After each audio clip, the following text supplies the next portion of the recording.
Invocação de figuras históricas, batalhas frenéticas e, claro, aquela dose boa de sacanagem. Tudo isso por um simples e único objetivo: conquistar o cálice que supostamente concede qualquer desejo, o Santo Graal. Podemos dizer que essa é a base de uma das franquias de jogos / animes mais populares do Japão, Fate Stay Night. Mas como isso aqui não é um canal de jogo, então vamos focar apenas nos animes, ou no caso, em um específico. Nessa temporada de janeiro de 2026, finalmente saiu a adaptação de Fate Strange Fate. E falo finalmente porque essa caceta de anime já deveria ter saído há uns 2 anos atrás. Em julho de 2023 foi lançado um especial pra TV de Fate Strange Fate. Isso meio que sinalizava: olha, daqui a pouco vai estar saindo a temporada completa, hein? Aí um ano se passou. Eles anunciaram que iriam lançar o primeiro episódio com antecedência pro público e logo sairia o resto semanalmente, como é o padrão. Só que isso não aconteceu. Aí se passou mais um ano e eles lançaram o episódio 2.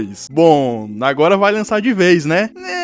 Não, ele não foi. Admito que isso foi meio engraçado porque gerou o meme da galera falando que eles iam lançar a nova moda de liberar um episódio por ano. Caraca, já imaginaram uma coisa dessa? Que desgraça seria isso? Mas felizmente isso não aconteceu e logo no início desse ano o anime foi lançado de verdade dessa vez. E já tirando o elefante da sala, não, você não necessariamente precisa ter visto os outros Fates pra poder assistir esse. Ele é mais um dos trocentos spin-offs da série Fate. Claro que é bem melhor quando você já conhece algumas coisas desse universo pra poder pegar certas referências e reconhecer alguns personagens que aparecem nos outros animes. Mas não é algo super necessário, sabe? Dá pra ver tranquilamente. Mas caso alguns de vocês queiram ter algum contato antes de ver Strange Fate, eu recomendo assistir Fate Zero e o Fate Babilônia. Esses dois já são mais que o suficiente pra vocês ficarem atualizados com certas coisas que acontecem aqui. E de resto são coisas originais do próprio Strange Fate. Coisas novas que serão contextualizadas no próprio Fate. Explicado tudo isso, agora sim podemos falar dele de uma vez.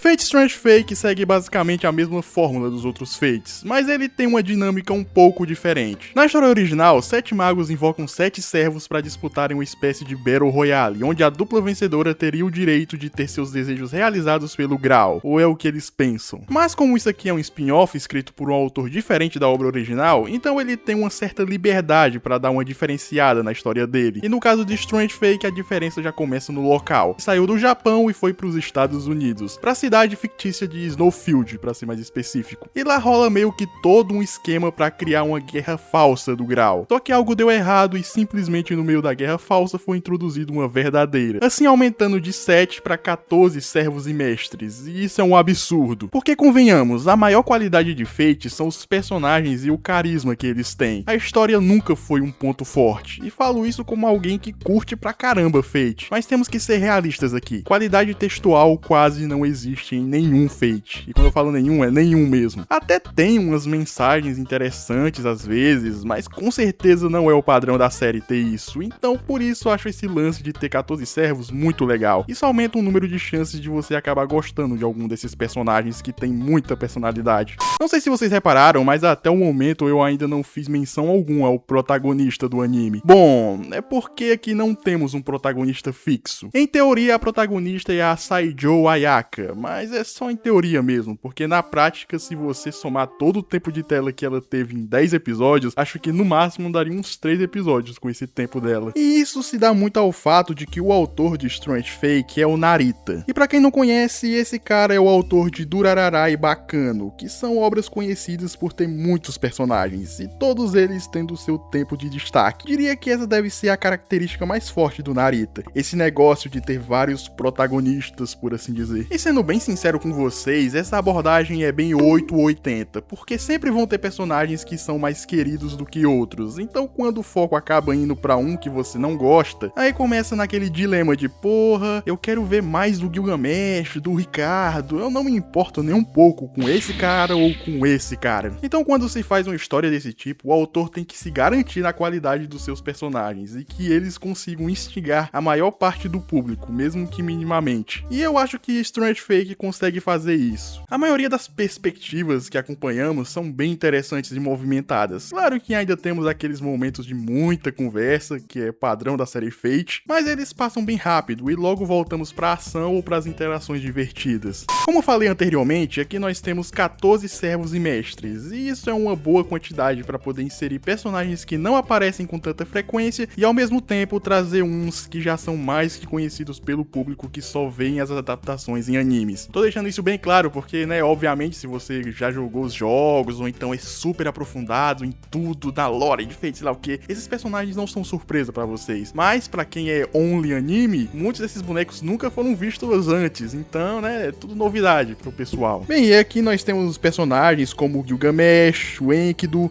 Ishtar, que é mais conhecido como a esposa, e o Waver Velvet. Também tem o Hércules, que voltou de uma maneira bem diferente. Ele não tá como o Bazaka que conhecemos lá no Stay Night, mas eles são o mesmo personagem, pra quem não tenha notado. E eu, ser bem sério com vocês, eu acho que ele ficou bem da hora desse estilo novo. Agora sobre as novidades. Ai, essa assassin. Jester, eu te entendo, cara. Eu te entendo. Nós temos o Saber, que é o Ricardo, Coração de Leão. Ele é o servo da Ayaka, e esses dois são uma dupla bem excêntrica. Com ele sendo todo bobo alegre e ela full depressiva por causa de umas coisas que aconteceram no passado. E isso é um dos temas de fundo da história, que ainda não foi muito bem abordado no momento que eu estou escrevendo o roteiro desse vídeo. Então eu não tenho muito o que falar em relação a isso. Em relação a Ayaka e o passado dela lá, da Chapeuzinho Vermelho e essas coisas aí. Foi mal. Às vezes Fate demora um pouquinho pra entregar as coisas. Outro personagem legal é o Sigma, que, bom, eu só digo uma coisa pra vocês, esse nome não é em vão. Esse vai ser meu único comentário sobre ele. Temos a garotinha com o fodendo servo escuridão, que também não foram muito abordados, então, de novo, sem muitos comentários sobre eles. Também temos o Flat, que é um estudante da Torre do Relógio e aluno do Waver, que, seguindo os passos do seu professor, acabou entrando na guerra do Grau de Intrometido. E seu servo é ninguém mais e ninguém menos do que o Jack the Ripper, né? Não essa versão, tá? Essa versão aqui.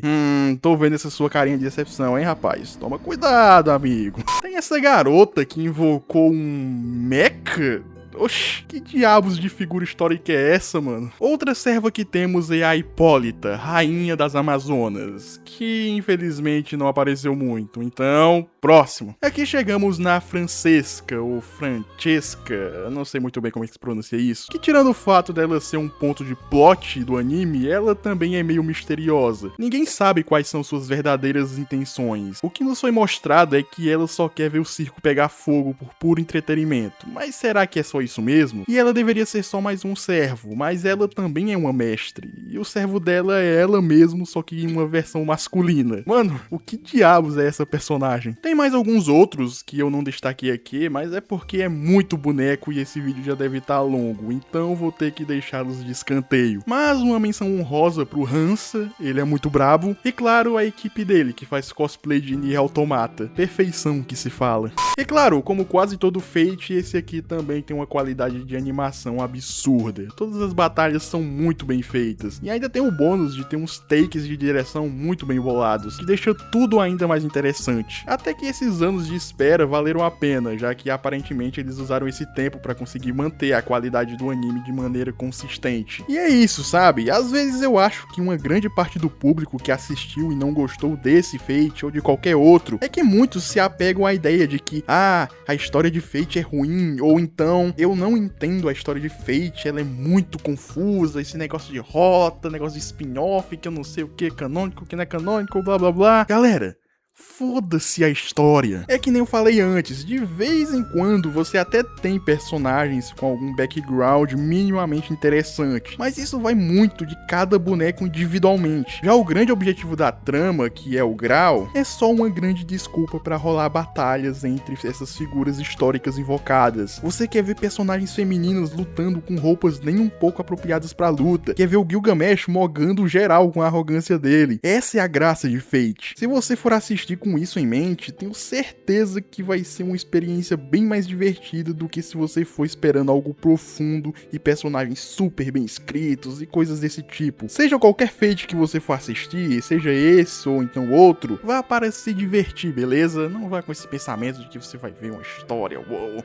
super polada, cheio de plot twists e sei lá o que. Até pode rolar uns aqui e ali, mas sabe, aquelas coisas ultra básicas, ultra clichêzonas que provavelmente você vai pegar antes mesmo da grande revelação bombástica e essas coisas do tipo, sabe? Mas é isso, eu estou curtindo muito Strange Fate, admito que eu tinha uma certa expectativa com ele e essas expectativas estão sendo atendidas, felizmente. Então, eu tô bem animado com isso e feliz ao mesmo tempo, porque caramba, Fate é muito bom, eu curto pra caramba. Espero que vocês tenham gostado desse vídeo, tentei não contar muita coisa pra quem não viu nada, poder ir lá aproveitar. Eu particularmente tô curtindo bastante Fate Strange Fate e espero que vocês também estejam. Me falem aí nos comentários o que vocês estão achando do anime. Ah, e aproveita o caminho até os comentários e já deixa o like e inscreva-se caso não seja inscrito. Valeu, obrigado e até o próximo vídeo. Fui!